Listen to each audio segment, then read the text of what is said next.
ठरलं.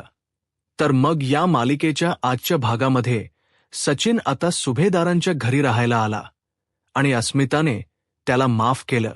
हे सगळं काही पाहून इथे मात्र अर्जुनची खूप चिडचिड होत असते. अर्जुन खूप चिडलेला असतो आणि ज्यावेळी आता सायली रूममध्ये येते, सायली काही बोलणार तर अर्जुन तिला म्हणतो, 1 मिनिट, जर तू अस्मिताईबद्दल काही बोलणार असशील तर काही बोलू नकोस, मला काही ऐकून घ्यायचं नाही. तर आता सायली म्हणू लागते, बरं मी अस्मिताताई बद्दल काही बोलत नाही, परंतु तुम्ही जरा शांत व्हाल का? तुम्ही तुमचा राग शांत कराल का? आपण एक काम करूयात, आपण फेया मारूयात.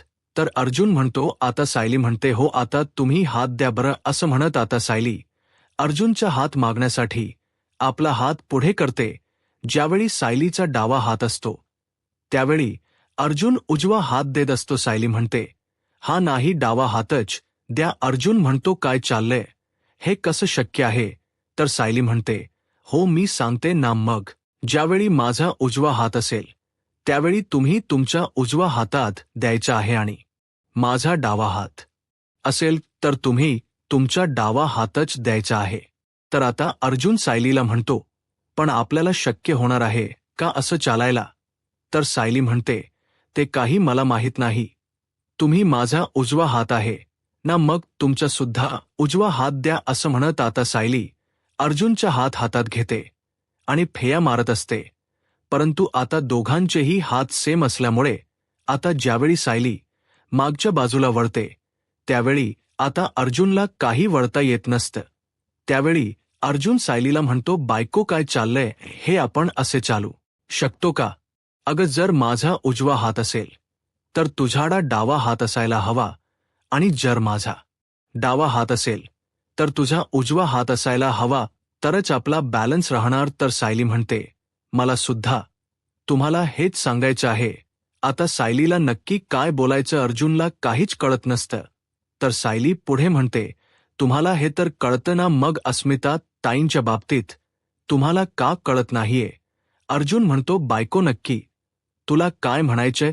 तर सायली अर्जुनला म्हणते, तुम्हाला जर अस्मिता ताईंच्या बरोबरीने चालायचं असेल तर असाच समतोल राखायला हवा. अर्जुन म्हणतो, म्हणजे? तर सायली म्हणते, म्हणजे तुम्ही आता हट्ट करून बसला आहात, परंतु अस्मिता ताईंचा कुठला हात धरायला हवा हे आता आपण ठरवायला हवं, कारण आता त्यांचं मन जपणं, त्यांचं मन जाणं खूप महत्वाचं आहे. आणि तरच समतोल राखता येईल, तरच आपल्याला बॅलन्स सांभाळता येईल. आणि कसं आहे ना, कुठल्याही स्त्रीला आपल्या नव्यापासून वेगळं होणं हे साधं सोपं काम नाहीये. तिच्यासाठी ते खूप अवघड आणि वेदनादायी आहे. आणि आज अस्मिता ताईंना या दिवसात त्यांना त्यांच्या नव्याची गरज भासणे, त्याच्या सोबत असणं हे त्यांना वाटणारच. आणि अशा क्षणी आपण त्यांना, त्या दोघांना वेगळं नाही करू शकत. अस्मिता ताईंनाही माहीत आहे की सचिन भाऊची चुकली आहेत, परंतु यांना या क्षणाला आपल्या बाळासाठी त्याच्या वडिलांची गरज आहे. आणि म्हणूनच कदाचित अस्मिता ताईंनी या सगळ्या गोष्टींकडे, या सगळ्या चुकांकडे दुर्लक्ष केलं असतील, किंवा या सगळ्या चुका मागे टाकत एक नवीन आयुष्याची सुरुवात करायची ठरवली असेल. मलाला मान्य आहे की सचिन भाऊजी चुकले आहेत, पण सचिन भाऊजी जर सुधारले तर खरंच खूप छान आहे. कोणाला नाही आवडणार, आपल्या सगळ्यांनाच आवडेल. परंतु सचिन भाऊजी जर चुकतच राहिलेत तर मग आपल्याला अस्मिता ताईंना वेळ द्यावा लागेल, त्यांना थोडा वेळ द्यावा लागेल, त्यांना समजून घ्यावा लागेल, त्यांची बाजू समजून घ्यावी लागेल. पण तोपर्यंत चिडचिड न करता त्यांचा हात धरून फक्त त्यांना साथ द्या. आता सायलीच बोलणं अर्जुनलाही पटलेलं असतं. सायलीने खूप शांतपणे अर्जुनला समजावलेलं असतं आणि सायलीचे ते शब्द अर्जुनलाही कळालेले असतात. अर्जुन सायलीला म्हणतो, हो बायको, मला कळते आणि तुझं बोलणंही मला पटते. आय एम सॉरी बायको, खरंच मी एवढं चिडायला नको होतं. तर सायली म्हणते, मग एवढी चिडायची काय गरज होती? आज तर सगळ्यात आनंदाचा दिवस आहे. अहो, 22 वर्षापूर्वी ज्या गुन्हेगाराने एवढा मोठा गुन्हा केला होता त्या गुन्हेगाराला तुम्ही शिक्षा दिली आहे. नागराजचा गुन्हा तुम्ही सगळ्यांसमोर आणलात आणि नागराजला आज शिक्षा झाली आहे. मग हा आनंदाचा दिवस साजरा नको का करायला? तर अर्जुन म्हणतो हो ते खरं आहेच, परंतु एक सांगू का, आता मात्र मी केस जिंकून आलो, पण इथे मात्र तू मला हरवलेस. तर सायली अर्जुनला म्हणते, या 4 भिंतींच्या आड मी तुम्हाला हरवणारच आहे, परंतु बाहेर मात्र विजय तुमचाच असणार आहे. अगदी आज जिंकलात तसेच आज तुम्ही जे यश मिळवले तसंच यश तुम्ही बाहेर कायम मिळवायचं आहे. आज ज्यावेळी जज साहेब निकाल देत होते ना, त्यावेळी बाबा रविराज काका, प्रतिमा, आत्या सुमन काकू या सगळ्यांच्या डोळ्यात मी तुमच्या विषयीचा अभिमान पाहिला आहे. खूप अभिमान वाटत होता त्यांना तुमच्या. तुम्ही तर केस एक हाती फिरवली आणि त्याबद्दल खरंच तुमचं अभिनंदन. तर सायली अर्जुनला पुढे म्हणते, पण मला एक गोष्ट कळाली नाही की तुम्ही महिप्तला जे खोटो दाखवायला गेला होता ते खोटो त्याने पाहिलेही नाहीत, परंतु तुमच्या हातातील ते खोटो पाहून त्याच्यावर एवढा परिणाम कसा काय झाला? आता सायलीचा हा प्रश्न ऐकून अर्जुनला धक्काच बसतो. त्याला काय बोलावं काहीच कळत नाही. सायली या गोष्टीचा विचार करत असते, परंतु अर्जुनला तो दिवस आठवतो ज्या दिवशी अर्जुनने साक्षीला पाहिलेलं असतं आणि त्या दिवशीच अर्जुनला कळालेलं असतं की साक्षी जिवंत आहे आणि म्हणूनच त्याने महिप्त शिगरे सोबत डील केलेलं असतं की जर साक्षी जेलच्या बाहेर राहायला हवी असेल तर तुला आता कोर्टासमोर सत्य सांगावंच लागेल. रविराज किल्लेदार यांच्या कुटुंबाला मारण्यासाठी नागराज किल्लेदार यानेच तुला सुपारी दिली होती, हे सत्य तुला कोर्टासमोर कबूल करावं लागेल. परंतु अर्जुनने हे सत्य मात्र सायलीपासून लपून ठेवलेलं असतं. त्याने अर्जुनला यातलं काहीच सांगितलेलं नसतं, त्यामुळे सायलीला याबद्दल काहीच माहीत नसतं. सायली अर्जुनला विचारते नक्की काय झालं होतं. त्यावेळी सायली अर्जुनला म्हणते, काय हो, सांगा ना नक्की काय झालं होतं. तर अर्जुन म्हणतो, सांगितलं ना बायको, अगं महिप्तला वाटत असेल की त्याच्या एखाद्या जुन्या क्राईमबद्दल मी आता खोटो कोर्टात सादर करीन आणि म्हणूनच तो घाबरला असेल. तर सायली म्हणते, महिप्तला माहीत होतं की तुम्ही त्यांच्या कोणत्याही गुन्ह्याबद्दलची शिक्षा तर तुम्ही त्यांना देऊच शकता आणि त्याबद्दल कोर्ट त्यांना शिक्षाही देईल, परंतु आज नागराजचं सत्य सांगून महिप्तला कोणता फायदा होणार होता की ज्यामुळे त्याने नागराजच सत्य सगळ्या जगासमोर सांगितलं. आतापर्यंत हे सत्य कबूल करण्यासाठी तो तयारही नव्हता, मग अचानक कसा तयार झाला? आता सायलीच्या या पुढच्या प्रश्नावर अर्जुनला काय बोलावं काहीच कळत नाही आणि अगदी वकिलाप्रमाणे तो विषय बदलतो आणि म्हणू लागतो, ऑब्जेक्शन मिल्ड मी सायली. अर्जुन सुभेदार यांच्या नव्याने आता एवढी मोठी केस जिंकून आल्यानंतर, तो दमून आल्यानंतर मी सायली सुभेदार यांनी आपल्या नव्याला कॉफी न विचारता प्रश्नावर प्रश्न विचारायला सुरुवात केली आहे. आता अर्जुनच्या या बोलण्यावर सायली हसू लागते. तर अर्जुन पुढे म्हणतो, मी कोर्टाला विनंती करतोय की यांना सक्त ताकीद देण्यात यावी की नव्यावर फक्त प्रेम करावं, उलट तपासणी करू नये. आता अर्जुन असं म्हणत सायलीकडे पाहतो तर सायली अर्जुनकडे दोघेही हसू लागतात. तर त्यानंतर सुभेदारांच्या घरी जेवणानंतर सर्वजण एकत्र बसलेले असतात. चैतन्य जेवणाची तारीफ करत म्हणतो, खरंच किती कमाल जेवण झालं होतं. आता तर माझं पोट इतकं गच्च भरलंय की मला आता काहीच करावं असं वाटत नाहीये. जेवणातील एक एक पदार्थ असं वाटत होतं काय खाऊ आणि काय नको मला. तर त्या महाराजा थाळीचीच आठवण झाली. खरंच कमालीच जेवण होतं. तर आता अर्जुन म्हणू लागतो, पण आज भाजी कोणती होती? तर सायली म्हणते, ओळखा बघू. अर्जुन म्हणतो, कोणती भाजी होती? मला तर काही कळालंच नाही. सायली म्हणते, हो का? तर अर्जुन म्हणतो, पूर्णाजी कोणती भाजी होती? तर पूर्णाजी म्हणतात, तुला ओळखायला सांगितलं ना, मग तू मला काय विचारतोयस? अर्जुन म्हणतो, मला तर काही कळालं नाही. तर सायली म्हणते, ज्याला तुम्ही सकाळी लाकूड म्हणत होता ना, त्याचीच भाजी होती. अर्जुन म्हणतो, सुरणाची भाजी. आता सर्वजण हसू लागतात, कारण अर्जुनने सुरणाला लाकूड म्हटलेलं असतं हे आता सगळ्यांनाच कळालेलं असतं. आणि त्याचवेळी त्या ठिकाणी प्रिया अगदी डोक्यावर पदर घेऊन आलेली असते. तर प्रियाला पाहून पूर्णाची चिडतात आणि प्रियाला प्रश्न करत म्हणतात, कोर्टातून घरी यायचं सोडून कुठे भटकायला गेली होतीस?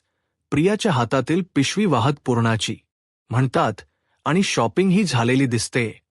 तर अश्विन प्रियाची बाजू घेत म्हणतो, पूर्णाची ती मंदिरात गेली होती ना. आता हे ऐकल्यानंतर कल्पनात ताईंना धक्काच बसतो. कल्पनाताई म्हणतात, तन्वी, आणि मंदिरात आता सर्वांनाच हसू येत असतं, कारण प्रिया मंदिरात जाऊ शकते यावर कोणाचाच विश्वास नसतो. तर आता प्रिया सर्वांच्या समोर प्रसाद ठेवते आणि म्हणू लागते, ही घ्या मंदिरातील प्रसादी.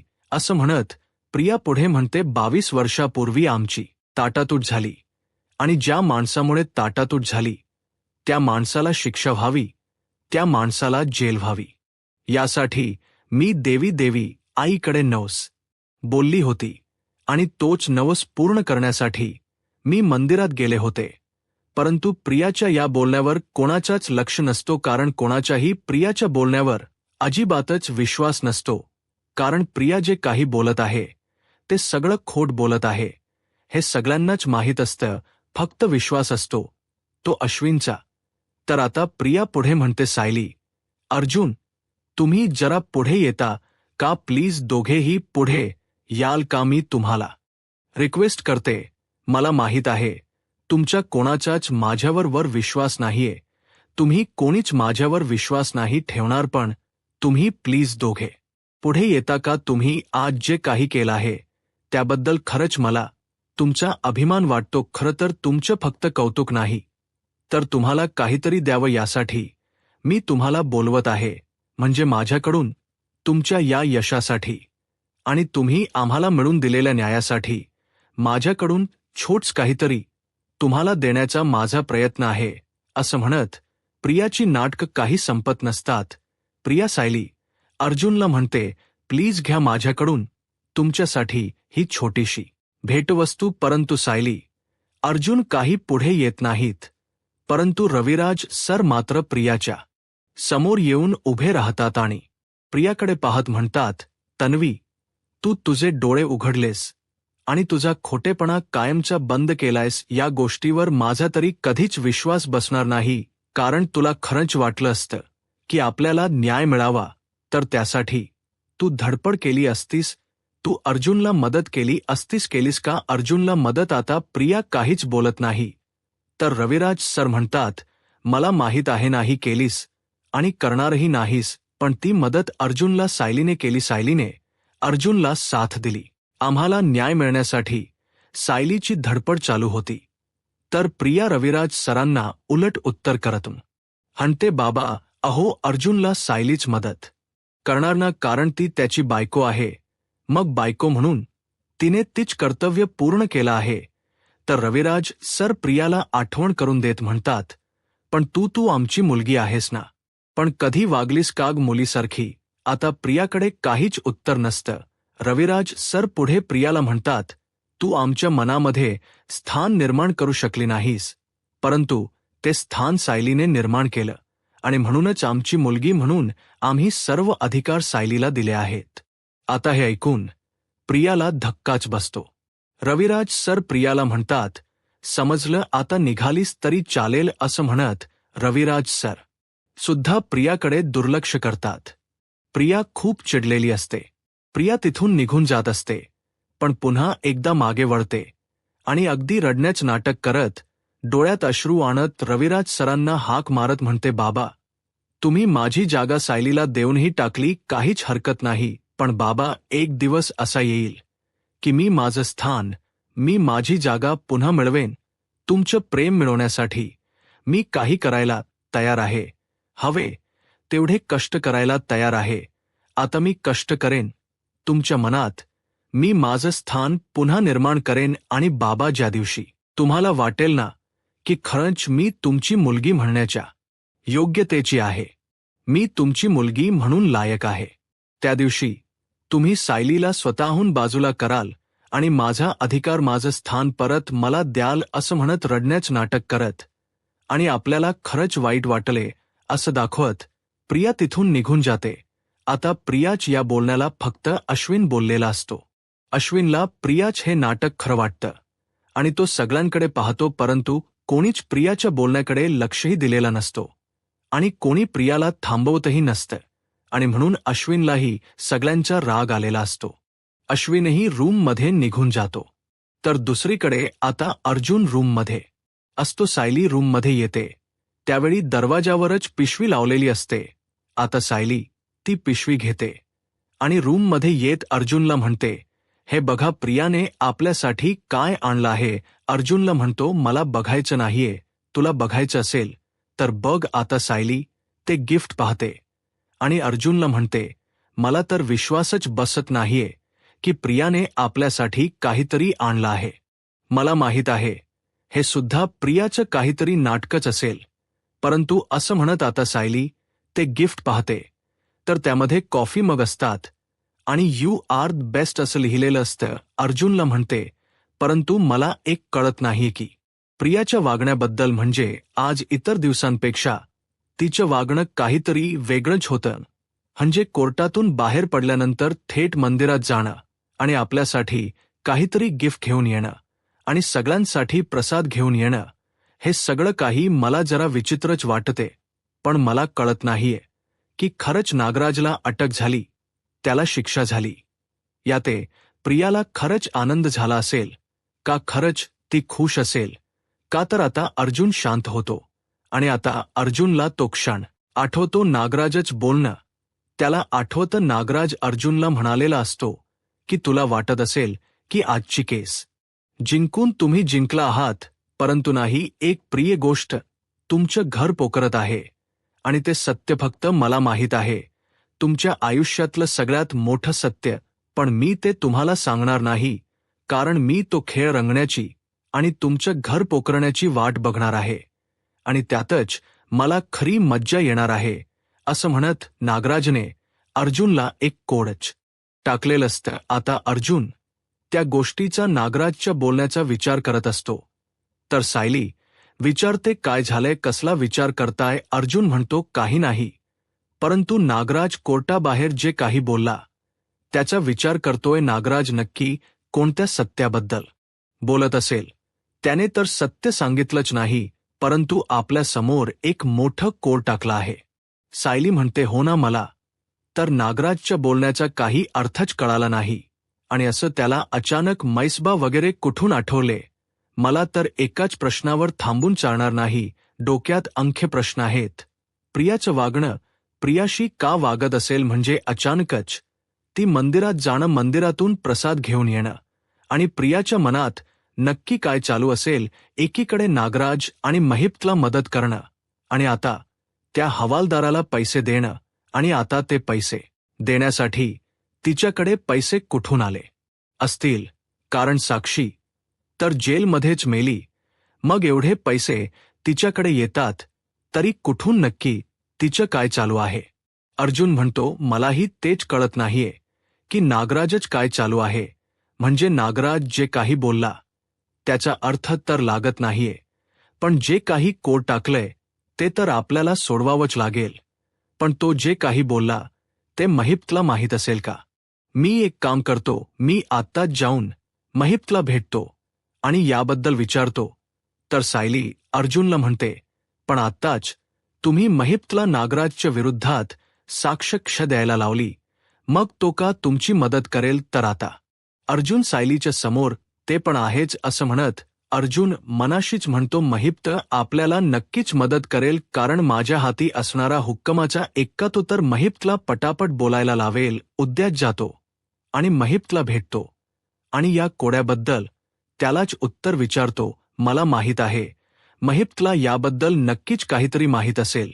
तर सायली अर्जुनला म्हणते, बरं जाऊ देत, तुम्ही आता फार विचार करू नका. महिप्तशी बोलायचं की नाही, त्याला काही विचारायचं की नाही हे आपण मिळवून ठरू, परंतु आता तुम्ही आराम करा, कारण तुम्ही खूप थकला असाल, तुम्हाला आरामाची गरज आहे. असं म्हणत सायली तिथून निघून जाते. आता अर्जुन त्याच गोष्टीचा विचार करत असतो. तर दुसऱ्या दिवशी सकाळी घडलेला किस्सा सायली अर्जुनला सांगत म्हणते, अहो मी तुम्हाला सांगायचंच राहून गेलं, मी तर काल ना उषाना आवरण घालत होते ना, त्यांना कव्हर घालत होते, त्यावेळी मी एका उशीला वेगळं कमळ आणि एका उशीला वेगळं कव्हर घातलं होतं आणि हे माझ्यानंतर लक्षात आलं आणि मी मग स्वतःच हसायला लागली. अर्जुन म्हणतो, बायको, किती छोट्या छोट्या गोष्टी तू माझ्याशी शेअर करत असते. छोट्या छोट्या गोष्टी सुद्धा तुला मला सांगायच्या असतात ना. सायली म्हणते, अर्थातच. मला छोट्या छोट्या गोष्टी सुद्धा तुम्हाला सांगायला आवडतात, कारण आपलं नातंच इतकं घट्ट आहे की आपण कोणतीच गोष्ट कोणापासून लपवत नाही. दोघंही आपल्या मनातील सगळ्या गोष्टी एकमेकांना सांगत असतो. आणि मला तर मनात कोणतीच गोष्ट ठेवायला आवडत नाही. आता हे ऐकून अर्जुनला वाईट वाटतं. अर्जुन मनाशीच म्हणतो, सायली, मला माहीत आहे बायको, मला खरंच माहीत आहे की आपल्या दोघांचं नातं किती वेगळं आहे. आपण कोणतीच गोष्ट एकमेकांपासून लपवत नाही आणि तू तर माझ्यापासून कोणतीच गोष्ट लपवत नाहीस. परंतु आज मी सगळ्यात मोठं सत्य तुझ्यापासून लपवलं आहे. साक्षी जिवंत आहे हे मला माहीत आहे, पण मी तुला नाही सांगू शकत, कारण असं डील वगैरे करणं हे तुला कधीच आवडलं नसतं आणि या सगळ्या गोष्टीला तू नेहमीच विरोध केला असतास. परंतु आता मी साक्षीला शोधन, पोलिसांच्या मदतीने साक्षीचा शोध घेईन आणि त्यानंतरच मी तुला सत्य सांगेन. मी तुझ्यापासून हे सत्य जास्त दिवस नाही लपवून ठेवणार. एक ना एक दिवस मी हे सत्य स्वतः तुला सांगेल. आता सायली अर्जुना म्हणते, अहो चला, आपल्याला निघावं लागेल ना. तर आता अर्जुन म्हणतो, कुठे? सायली म्हणते, अहो असं काय करताय? काल तुम्हीच म्हणत होता ना की आपण जाऊन महिपतला भेटूयात. तर अर्जुन म्हणतो, हो, पण तूच म्हणालीस ना तो का आपल्याला मदत करेल. तर सायली म्हणते, कदाचित त्याने जर आपल्याला मदत केली तर कालच्या ज्याप्रमाणे कोर्टात त्याने सत्य सांगितलं त्याचप्रमाणे जर त्याने आपल्याला एखादं सत्य सांगितलं तर आपल्याला त्याची मदतच होईल ना. तर अर्जुन मनाशीच म्हणतो, पण मी बायकोला नाही घेऊन जाऊ शकत. सायली जर माझ्यासोबत आली आणि महिपत्नीने आमच्या डीलबद्दल सायली समोर बोललं तर नाही. या डीलबद्दल सायलीला कळायला नको. सायली म्हणते, अहो काय झालंय? अर्जुन म्हणतो, बायको तू पण येतेस? तर सायली म्हणते, हो, मी सुद्धा येते. काय झालं? अर्जुन म्हणतो, नाही, काही नाही. तर सायली म्हणते, अहो पण मी जर आले तर मलाही कळेल ना जर काही त्याने सांगितलं तर. तर अर्जुन म्हणतो, हो, पण तुला घरची काम असतील ना. सायली म्हणते, नाही, माझी कामच झाली आहेत आणि एकदा होळीच्या कामांमध्ये मी अडकले ना तर मला वेळ मिळणार नाही. त्यापेक्षा आता माझ्याकडे वेळ आहे, तोपर्यंत आपण जाऊन येऊयात. बरं, तुम्ही तयार होऊन खाली या, मी तुमची खाली वाट बघते. असं म्हणत सायली खाली निघून जाते. आता अर्जुन विचार करू लागतो की काय करावं. अर्जुनने टाळण्याचाही प्रयत्न केलेला असतो. आपलं मीटिंग आहेत असंही सायलीला खोटं सांगितलेलं असतं. परंतु सायली मात्र आपण महिपतला भेटायला जाणार आहोत आणि तेही आजच असं ठरवत आता खाली निघून जाते. तर दुसरीकडे पाहायला मिळतं, सचिन पुन्हा पुन्हा साक्षीला फोन करण्याचा प्रयत्न करत असतो, परंतु साक्षीचा काही फोन लागत नसतो. आता सचिन विचार करत म्हणतो, सॅमचा फोन अजूनही बंद आहे. कुठे गायब झाली असेल ती आणि का, कशासाठी? सचिनला मात्र काहीच कळत नसतं. आणि त्याचवेळी त्या ठिकाणी अस्मिता येते. अस्मिता सचिनला म्हणते, सचिन चल ना ब्रेकफास्ट करायला. सचिन म्हणतो, अस्मी, आपण एक काम करूयात का? आज आपण दोघांनी नाश्ता आपल्या रूम मध्येच करूयात का? तर अस्मिता म्हणते, का रे सचिन? सचिन म्हणतो, अगं मी जर बाहेर आलो तर कोणाला आवडणार नाही. मग ती चीर टोमणे आणि या सगळ्या गोष्टींमध्ये तुला त्रास होईल आणि मला असं वाटते की तुला कोणत्याही प्रकारचा त्रास होऊ नये. मी हे सगळं काही सहन करेन, पण तुझ्यासाठी आणि बाळासाठी ते योग्य नाही ना. म्हणून म्हणतो की आपण इथेच ब्रेकफास्ट करूयात का? तर अस्मिता म्हणते, सचिन, अरे मी जर तुमच्या घरी असती, म्हणजे आपल्या घरी असती, तर हे सगळं काही तू सुद्धा माझ्यासाठी केलं असतं ना. तू सुद्धा तिथे माझी बाजू घेतली असतीस ना. मग इथे सुद्धा तुझी बाजू मला घेऊ देत ना का? उगाच एवढा विचार करतोयस? सचिन म्हणतो, तसं नाही, पण उगाच कशाला भांडणं? त्यापेक्षा तू एक काम कर ना, तू सर्वांसोबत ब्रेकफास्ट कर आणि माझी फक्त प्लेट इथे आणून दे. प्लीज आणशील का? अस्मिता म्हणते, हो बरं मी घेऊन येते. मी सगळ्यांसोबत ब्रेकफास्ट करते आणि तुझ्यासाठी इथे प्लेट घेऊन येते. असं म्हणत अस्मिता तिथून निघून जाते. तर दुसरीकडे सर्वजण एकत्र बसून नाश्ता करत असतात. तर सायली सर्वांना म्हणते, सुमन काकूंसाठी मी नाश्त्याची प्लेट त्यांच्या रूममध्येच दिली आहे आणि प्रतिमा आताही तिथेच बसले आहेत. तर प्रतापराव विचारतात, आणि अस्मिता कुठे आहे? ती येत नाहीये का? तर कल्पनाताई म्हणतात, मी आलेच, मी तिला घेऊनच येते. असं म्हणत कल्पनाताई उठणार, परंतु त्याच वेळी अस्मिता तिथे आलेली असते. कल्पनाताई अस्मिताला म्हणतात, अस्मिता अगं आता तरी वेळेवर नाश्ता करत जा, उगाच नाश्ता करायला वेळ घालवू नकोस, वेळेवर खात पीत जा, कारण बाळासाठी वेळेवर खाणं खूप महत्वाचं आहे. तू बस बरं. तर अस्मिता म्हणते, सायली जर मला 2 प्लेट भरून देतेस का? तर आता हे ऐकल्यानंतर सर्वजण अस्मिताकडे पाहू लागतात. अस्मिता म्हणते, मी माझ्या रूममध्ये बसूनच नाश्ता करते. तर कल्पना ताई म्हणतात, अस्मिता म्हणजे तू आता आमच्या सोबत बसून नाश्ता करणार नाहीयेस का? तर अस्मिता म्हणते, मला सचिन सोबत करायचं आहे, त्यामुळे आम्ही आता नाश्ता आमच्या रूममध्येच करू. आता सायली काही न बोलता शांतपणे अस्मिताच्या हातामध्ये 2 प्लेट देते. आता अस्मिता काही न बोलता तिथून निघून जाते. तर आता अर्जुन खूप चिडतो आणि म्हणू लागतो, हा सचिन काय सगळी काम अस्मिताईलाच सांगणार आहे का? त्याला त्याच्या घरी जाता येत नाही का? सायली अर्जुनला शांत करते आणि म्हणू लागते, मी तुम्हाला काय म्हणाले होते, चिडचिड करू नका. तुम्ही तुमचं डोकं शांत ठेवा आणि तुम्हाला इतकं सांगू नये, आपलं या विषयावर बोलणं झालेलं असतानाही तुम्ही का चिडचिड करताय? आता अर्जुन सॉरी बोलत शांत होतो. तर सायली कल्पना ताईंना म्हणते, आई मला थोडं बाहेर जायचं आहे, मी भाजी चिरून ठेवली आहे, तुम्ही फक्त विमल ताईंना ती फोडणीला घालायला सांगाल का? तर कल्पन ताई म्हणतात, हो सांगेन ना, तू काळजी करू नकोस. तर बरं सायली तू बाहेर जाणार आहेस का? अगं मला सुद्धा मार्केटमध्ये यायचं होतं, म्हणजे अस्मितासाठी 1-2 गोष्टी घ्यायच्या होत्या, मग मी सुद्धा तुझ्यासोबत आली असते तर.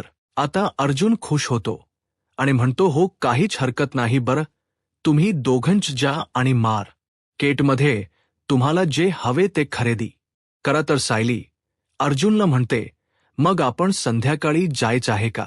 तर कल्पना ताई म्हणतात, म्हणजे तुम्ही दोघं कुठे जाणार होता का? तर सायली म्हणते, हो. तर कल्पनाताई म्हणतात, बरं तुम्ही ज्या, मी ऑनलाईनच मागवेन. अर्जुन म्हणतो, ऑनलाईन कशाला? अगं ऑनलाईनची गॅरंटी नसते ना, त्यापेक्षा तुम्ही प्रत्यक्षात जाऊन तुम्हाला हवं ते घेऊन या. कल्पनाताई म्हणतात, नाही नको, अरे माझं काही इतकं महत्वाचं नाहीये, तुम्ही तुमच्या कामासाठी ज्या. असं म्हणत आता कल्पनाताई त्यांच जाण्याचा रद्द करतात. तर सायली म्हणते, बरं मी पर्स घेऊन येते. असं म्हणत सायली पर्स आणण्यासाठी जाते. तर इकडे अर्जुन मनाशीच म्हणतो, आता सायली सुद्धा माझ्यासोबत महिप्तला भेटायला येणार, आणि समजा महिप्तनी सायलीच्या समोर आमच्या डीलबद्दल जर काही सांगितलं, तर महिप्त जर काही बोलला, तर अर्जुन आता घाबरून गेलेला असतो. काही करून महिप्त आणि आपल्यामध्ये झालेल सायलीला कळू नये म्हणून अर्जुनचे प्रयत्न चालू असतात. पण आता सायली आपल्यासोबत महिप्तला भेटायला येणार, त्यामुळे काय करावं अर्जुनला काहीच कळत नाही. त्याचवेळी पर्स घेऊन सायली त्याच्या समोर उभी असते. सायली अर्जुनला म्हणते, चला आपण निघूयात का? तर अर्जुन टाळण्याचा प्रयत्न करतो आणि सायलीला म्हणतो, बायको मी काय म्हणतो, तू काल खूप दमली असशील ना, तू जरा आराम कर, मी येतो ना जाऊन.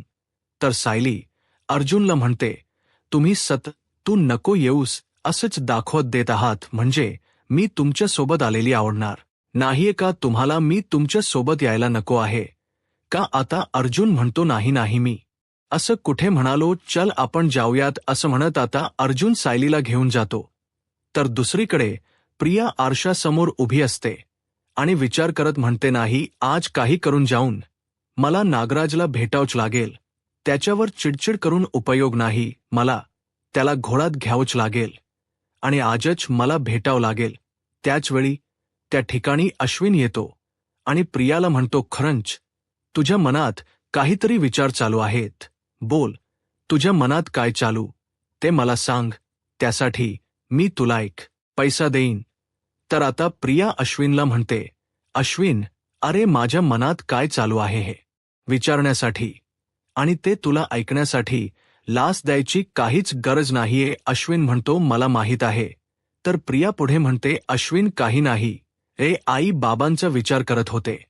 तर अश्विन म्हणतो, आता त्यांचा कसला विचार रविराज काका किंवा प्रतिमा आत्या तुझा तर विचारच करत नाहीयेत, मग तू त्यांचा विचार का करतेस.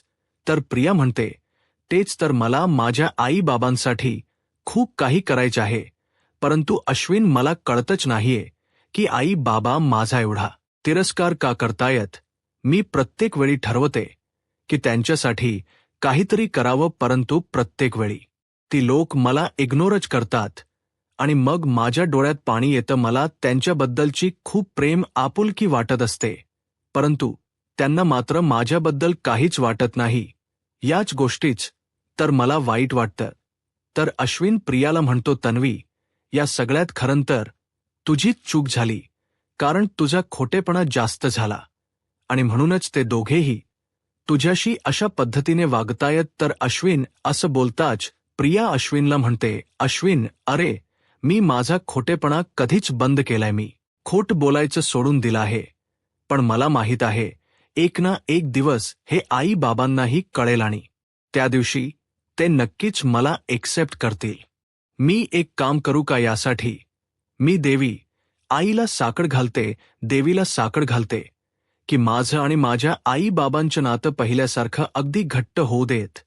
त्यांच्या मनात असणारी माझी कडू, माझ्याबद्दलची कडूता कायमची दूर होऊ देत. मी आता निघते. तर अश्विन विचारतो, कुठे निघालीयस? तर प्रिया म्हणते, मंदिरात. अरे जर देवीला साकड घालायचं असेल तर तिथे तर जावंच लागेल ना, मी आलेच. असं म्हणत प्रिया तिथून निघून जाते.